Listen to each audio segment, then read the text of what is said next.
کشاورز عزیز، روی صحبتم با تو است. تا به حال چه میزان از محصولاتت رو از دست دادی؟ تا به حال وقتی میخواستی برداشت کنی اون محصولاتی که روش کار کرده بودی رو دارای لک بود یا درجه 3 و درجه 4 بود؟ چه میزانش رو ریختی دور؟ حتما میزان زیادی بوده، نه؟ خب چرا از اون استفاده نمی کنی؟ میدونی به 4 تا محصول پردرآمد تبدیلش کنی و مثل لواشک میوه خشک، سبزی خشک یا حتی دمنوش ازشون اینا رو بساز و درآمدت رو افزایش بده. این کار رو توی ماشین سازی اردبیل ما برات انجام میدیم.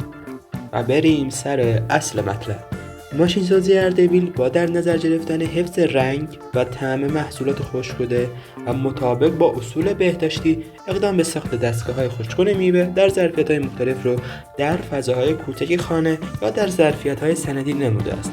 خدمات ارائه شده توسط ماشین سازی اردبیل برای عزیزانی که قصد خرید دارند شامل مشاوره رایگان، ارائه دانش فنی، آموزش رایگان و تئوری، ایجاد بازار برای فروش محصولات تولیدی می باشد.